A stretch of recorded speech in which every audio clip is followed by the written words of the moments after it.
gusto lang naman nilang mag-aasawa ay mamuhay ng maayos kasama ang mga anak nila. Kaya naman, kahit may kapansanan ng kanyang mister, ipinapasada pa rin ito ang kanilang tricycle.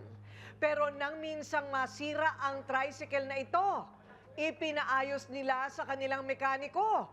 Pero sa halip na maayos, mas lalo pang nasira ang tricycle. Ngayon, nagkakasingilan na. Paandarin na natin ang kwento ng ng mekaniko ang makina. Omar, sana hindi mo tinanggap yung yung gawa na tricycle kay Papa. Hindi mo rin pala kayang gawin. Alam yung mekaniko ng kotse Tito Omar, tapos papagawa ka ng tricycle, tapos nagagalit ka. Kuya Omar, ano nangyari sa tricycle ng papa ko? Imbis na nagawa, lalo lang nasira. Imbis na nagta-tricycle, namamasura na lang. Kailan mo gagawin yon? Si Tito Omar na nga po yung nagmalasakit, sila pa po yung nagagalit para wala po silang utang na loob. Kung ako sa inyo, mapapayo ko na lang, palitan niya na lang yung tricycle nyo. Kasi lumang-luma na yan eh. Tagal na yan.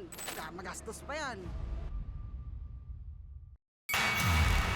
Heto na ang misis ng tricycle driver at ang mekanikong inaasahang mag-aayos sana ng kanilang tricycle.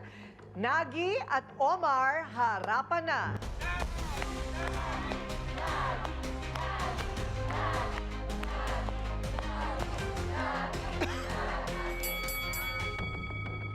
Ayan.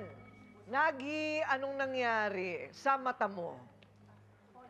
Ha? Polio? Pwede ka palang mabulag sa polio? So, sumarado na lang siyang bigla. Pero nakakakita pa sana. Ay, hindi na rin talaga. Ayun. Okay, bata ka pa lang, ganyan na. Okay. O, so, ano ang problema? Okay. Ikwento mo. Ang nagpagawa po sana ng motor. Ang motor po, inisip ko po magawa.